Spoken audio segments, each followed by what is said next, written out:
Alrighty, and we are back. Looks a little different than things normally do. It's been a little bit, I've been off grid for a little bit, but I am back as we start 2026. So first of all, Merry New Year to everybody. Thank you so much for coming back and sticking with me. It's been interesting. It's been very, very interesting. So what I want to do with this video, first video of the year, is get into, I have now officially been retired 1 full year. What was that year like? What happened? What did I accomplish? What went the way I thought it would? What wouldn't go the way I thought it would? We're going to get into all of that. However, I came out here where I normally record, and I'll turn the camera on in a minute and show you all the leaves are gone off all the trees and so on. But I am not going to stay out here. It is too cold for this Caribbean boy here. So I'm going to stop after I do a quick view of what's going on around here, and I'm going to go inside and we'll pick this up there. So let's pop around here and see. Normally these are all covered with tree leaves and stuff, and now the trees are all bare. That lake back there, sometimes there are swans and ducks and stuff back there. But no, that is not the case now anymore. We are in the middle of winter. So I'm making this video on January 2nd. And it is now 2026. So come join me. Let's go over what we did for the year. And again, thank you so much for stopping by. I truly appreciate it. All right, much warmer inside. Okay, so here's the stuff I want to talk about that is on my mind for what I was able to accomplish, or what was my focus areas for this first year of retirement. All right, number one, let's talk about health. Had a very major focus on health this year. I've talked about it on here before, and I'll have some links down below to various other videos that have covered some of these topics in greater detail. But doctor's visits, way too many. I guess the body begins to have some more issues, or as I like to tell myself, well, maybe I'm now finally getting around to talking about and dealing with different things. But I saw the doctor, or various doctors, many more times this year than I had anticipated. Weight loss. One of the focus areas for me was to try and get my weight down. I've chronicled some of that on the channel as well. I started semaglutide back in May. You may know it as the name Ozempic. And I'm down almost 40 pounds. So really, really pleased with that. Way more to go still, but really, really excited about that. There have been some dietary changes, prompted, of course, by the semaglutide. I don't have as much space to take things in as much. And as I continue to be focused on my diagnosis of congestive heart failure a couple of years ago, I still am very focused on low sodium intake as well. Exercise. I think I talked on here before that I was struggling with really getting my exercises in, but about 6 to 8 weeks ago, finally got into a bit of a routine, although it's been, the holidays and all this kind of stuff. But I've gotten myself up to doing 2 miles per session, and I'm 2 sessions per week, trying to get to 3 sessions per week at my local Y, just walking around. I don't have to worry about the temperature outside or whatever. They just have a walking track, and I can walk for 2 miles. It's good. And I'm still fighting some ongoing fatigue issues. Not quite sure what that is. We'll explore that some more. But, so that's the health wrap up, which has been awesome. All right, finances, always a big, big topic.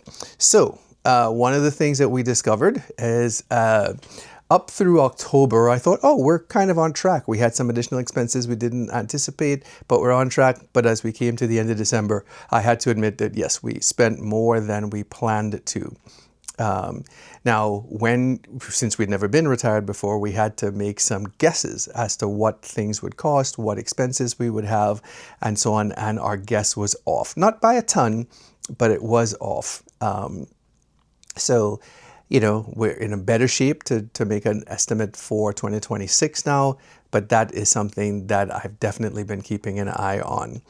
Um, uh, we also spent some time this week, well, mostly me, I'm the finance person in my household, trying to figure out exactly what to do with our retirement portfolio of assets. I will say on here that most of 2025, that money remained in cash, just kind of sitting in money markets. I had everything planned out in terms of what I wanted to do, but I just hadn't been able to pull the trigger until right at the end of the year. This week, as a matter of fact, I finally said, okay, we had talked about it, my wife and I, and made some decisions as to what we wanted to do, but I actually pulled the trigger at the end of this week. At the beginning of this week. So kind of an overview of that for those who might be interested in the specifics. And, you know, this is not financial advice. This is just what we did over here. You know, as I put in my disclaimer done on all of my videos, I'm not a financial professional, don't have any certificates or anything like that. This is just what I've done personally based on some research that I've done. So we are still living mostly on cash that we started retirement with. We expect that that cash should continue to last us through 2026 and hopefully most, if not all, of 2027. The reason we're doing that is for multiple reasons. We want to give our retirement assets more time to grow. So we're not taking any money out of our retirement portfolio as of yet. That money continues to grow. Also, we've done a couple of Roth conversions, and we'll do some more to get some money over from pre-tax to Roth, so we can, you know, have additional assets in the future that we don't have to worry about taxes on. And as far as the actual retirement portfolio, this is the breakdown that we have so far, and I have a video that we talked about the 3-bucket strategy. This is kind of basically the buckets that we have going on here. So approximately 28% of our retirement portfolio is in basically still in cash, money market, T-bills, you know, CD, that type, anything that would consider to be kind of a cash equivalent. Right now it's just in money market. We may put some into some government treasuries, things like that. But that is really our cash bucket, if you will, that we anticipate living on for the next 5 years or so. So we don't want to have that money be tied up in the stock market. If the stock market were to drop or there was some kind of a problem at the point in time when we needed that money will stay basically in cash equivalents. Approximately 24% of our retirement portfolio is in the S&P 500. For the 30-odd years that my wife and I were together and investing our money as in 401ks and IRAs and stuff, we were pretty much 100% S&P 500. As we got older and we got closer to retirement, we dialed that back. We didn't want to have 100% of our assets be exposed to the market like that. So as of right now, about 24% of our assets are back in the S&P 500. About 42% of our retirement portfolio are in a couple of dividend ETFs. These are long-term investments that we expect to pay dividends that we will hopefully begin to live on at some point after that first bucket. And so we're talking 6, 7, 8 years out from now, but they'll have been amassing dividends until then. And then we will start living on the growth that we've had in those accounts, the anticipated growth, as well as then now the dividends that will continue to throw off. If you're curious, we pretty much have money in an ETF called SCHD and another ETF called JEPQ. And then about 7% of our retirement portfolio is in an international ETF. We wanted to have some exposure because everything else we've talked about so far is just based on US companies in the US stock market. So we took a small portion of our accounts and put them into something international. So you get exposure to companies like, you know, Samsung or Toyota or, you know, outside of the US-based companies that all the rest of our assets are invested in. And then I spent a lot of time this year in 2025, last year, excuse me, at this point, just researching finances, looking into Roth conversions and how best to position ourselves to do that, how much one should do, what kinds of things you have to take into account. There. And then when also the big discussion about when we might take Social Security.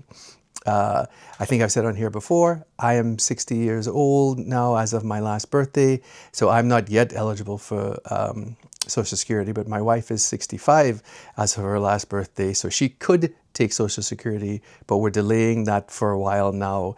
The idea being to, since it grows a little bit each month, that you don't take it, put that off for some time going forward. We did see that my wife is on Medicare. She's at 65, but I am on an ACA plan. And with all of the fun going on, there was a change in the subsidy situation and a lot of plans went up. My plan went up and I am paying about $80 or $90 more a month now for healthcare versus what I was paying for 2025. It is what it is. All right, next up, family. A lot of focus on family this year. My parents are getting older, so a big thing this year was, since I had the time, was to intentionally increase the amount of time that I spend interacting with them on phone or Zoom or whatever it is, but also in their physical presence. We've made many more trips down to their home. We've also gone to visit them in Trinidad, which we went to over the summer when they're there. And I have the time now, so I really want to spend as much time with them as I can. So we've really been focused on that as something I wanted to achieve in this first year, and I was able to achieve that. I've also been very intentional about visiting with my siblings, with cousins and extended family folks and friends. When you're working, it kind of gets away from you. You're like, oh man, we meant to get together and we're supposed to have lunch or we're going to do, and it just, stuff kind of falls by the wayside. In retirement, I have made it very intentional that I want to spend time interacting with family and friends and just getting the wonderful feeling that comes from being able to interact with those you love and who love you. And I also really enjoy having more access to my wife, even though she has way more on her plate than I do. She is more involved with her sorority and volunteering for things and with her church and, the whole bit. And I'm not involved in many of those things, but I have had more access to her, although I do she makes the joke oftentimes. She's like, how did I have time to actually go to work? Because her calendar is so full with all of the things that she's doing now, many of which she used to try to do around working. Retirement is wonderful for that. Alrighty, hobbies and interests. Well, of course, the number one is YouTube. This was brand new to me. I started this channel in February, and there'll be a video coming up in the future talking about the 1 year of the channel. But kind of a quick synopsis as to where things are going at this point. I've published almost 90 videos so far. Discovered a whole new outlet that was very different from my previous career. Video production and writing scripts and putting together and making videos and so on. That's all brand new to me. But I'm absolutely loving it, and YouTube has given me a great outlet to just be able to do a lot of things that I wanted to do and an outlet for my creativity. I've learned a lot, and I'm still learning and will continue to learn. I got to interact with some really great viewers too to the channel, and they had different perspectives in some cases. Some people agreed with me, some people disagreed, but you begin to see different views that people hold and realize that, hey, my view is not always the right view, the best view, the only view. And, sometimes you think of stuff and many times you're like, wow, I never thought of that. So that's just been an amazing outlet. Just really enjoyed YouTube. Unfortunately, there's been a downside to it, is that as I watch more YouTube videos and myself subscribe to a number of different channels and get familiar with other creators and how they do it, some people pass away, and I did a video on this before, but Norm from the channel This Is Our Retirement was especially hard hitting when that happened. It was so unexpected. Well, these things always are not expected, but you know, that was tough to deal with. And then more recently, just in the last few days, Adam the Woo, who I have watched for over 10 years, another creator that was just amazing. He would do these, like, you know, videos on what various movie scenes, where various movies were filmed, and what the settings and the streets and stuff look like today. He'd also do a lot of tours of, you know, like Disneyland and Universal Studios and stuff like that. And he very suddenly passed away. And then a tech YouTuber that I watched on occasion here, Lamar Wilson, passed away as well. So, you know, YouTube kind of can take it out of you, and that you get, you know, to be a fan of somebody and really enjoy their work, and then they're not there. So, you know, that's kind of the downside. But overall, YouTube has been a great experience. I also started working on a potential second channel that will cover an interest of mine that I've had since high school, but more on that to come if it ever turns into anything. I've just kind of been working on it off and on for the last few months. All right. Travel. Oh, something that we've covered extensively on this channel. We took 4 international trips this year. We went to Africa, which was our kickoff trip back in January. In fact, right now, as I'm recording this on January 2nd, we would just be arriving or have recently arrived in Ghana, where we were to kick off our Africa trip, and we just had a ball. We also went to Mexico briefly when we went out to California and took a cruise down to Mexico. We went to my home, where I'm from originally, Trinidad and Tobago, in the summer. And then in November, we went to Panama. We'd never been to Panama before, had a great time, good food, good people, saw a lot of things, of course, including the Panama Canal.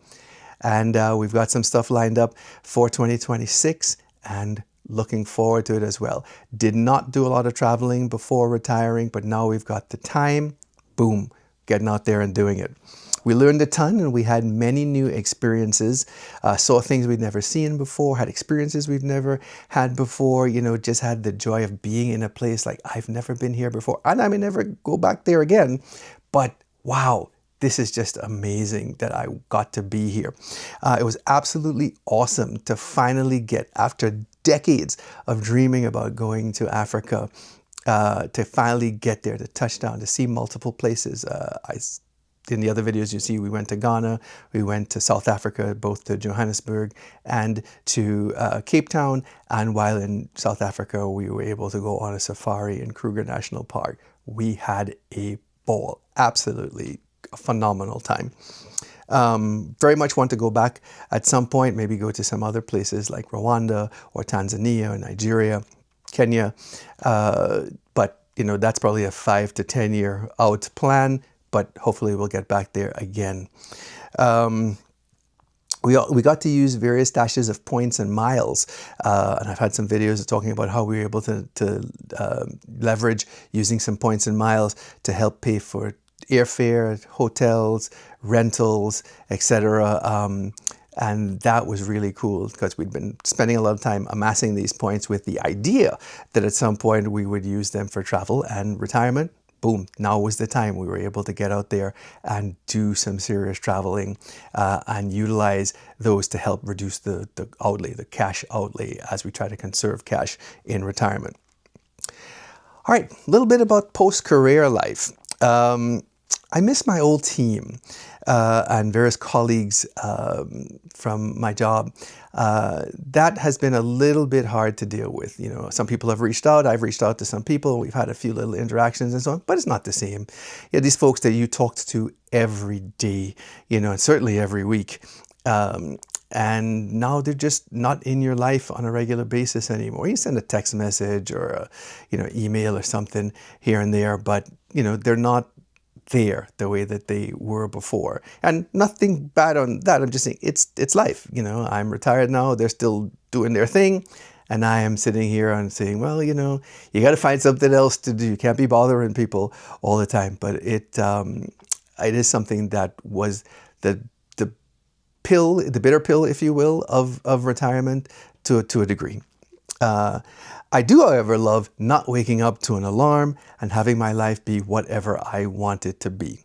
I still took a few side hustle engagements, little consulting gigs on the side. I do some photography, did that. I did some videography. I helped a candidate with a local election. We did some video and some editing for him, and he won, which was really cool. So really enjoyed a new avenue using my YouTube recording, editing skills, and was able to turn that into a little extra side hustle thing. I'd never done that before. And I wrote here, I have to be careful to leave the house, to make sure that I leave the house every now and then. Sometimes I may, kind of, wait a minute, did I go out yesterday or today? Or, wow, I might not have left the house for 2 days. So that's kind of interesting. You just really begin, at least I, not everybody, begin to lose track of time somewhat, saying, hey, wow, did I go to the grocery store? Did I go to, wherever it might be, and so on. And I thought I went yesterday, but in fact, I went the day before or the day before that. But post-career life, I'm really adapting to and adjusting to and enjoying. Absolutely. So first year of retirement, absolutely fantastic. I wrote down here a little synopsis of best parts of being retired for this first year. The lack of deadlines and requirements of things to do. You have to get this done by next Thursday. You have this meeting at 1 o'clock, and so on. Don't have any of that anymore. We'll sit down here sometimes and start watching a movie at 10:30 at night because we don't have to think about tomorrow and we have to be up at a certain time or whatever. So we'll watch the movie till, 1:30, 2 o'clock in the morning. And then, okay, I'm tired, let me go to bed. Or I'm not so tired, let me jump on, watch some YouTube or listen to something or what have you. That has been absolutely great to just have that level of control over your life. Wake up when I feel like, if my body says, up, it's 7 o'clock, feel like waking up, or it's 8 o'clock, feel like waking up, or it's 6:30. I can wake up whenever I want to. I can go to sleep whenever I want to, and no alarms. Love it. Don't have to set any sort of alarm to say, oh, okay, I got to get up because I got a meeting in an hour or what have you. And one of the funniest things to me is I used to make this fun of my mother when this would happen to her, but not knowing exactly what day it is. It's like, wait a second, is it Wednesday or Thursday? And having to look at my watch or, just kind of backtrack, say, well, no, we went such and such yesterday and we were going there on Tuesday, so today must be Wednesday or something like that. That is actually a little amusing to me, but I absolutely love it. It happened to me up to today. Because we were off yesterday, New Year's, in my head, today's the first day of people going back to work. So today was Monday, right? No, today is not Monday. Today is Friday, the 2nd of January. So very, very cool there. All right, so that is what I wanted to do with this video, just kind of a wrap up of, what that first year of retirement was like, the kinds of things that ran across my mind, the things that were important to pay attention to acknowledge there. And that has been really, really amazing in this first year. Hopefully this is the first of many, many more years to come. Our financial plan takes us out 30 years. So we should have 29 more to go at least. And see how that goes. All right, so it's been a little while that I was here, so I have to go through the whole spiel here. I say, please, if this is stuff that you are interested in, or if you have other people who might get value from this type of content, primarily retirement content, please hit the like button. And please, if you have not yet subscribed, go ahead and subscribe. Something I've realized is a number of people aren't getting notified when I upload new videos. So I hear people say, smash the notify button. So yes, if you don't already have the notify button pressed, please go ahead and do that so you'll get uploads when I upload new videos. You'll get a notification about that there. So please also, finally, if this is something that you're interested in, leave a comment. Let me know if you are approaching retirement, what your plans are for your first year of retirement. If you're already in retirement, what did your first year look like? If you're in the middle of it, or if you already passed it and you can remember, what kinds of things were on your mind? What were you thinking about? What was on your mind to deal with. What was easy to deal with, what was hard to deal with, that type of stuff. Just leave a comment down below so we keep this conversation going.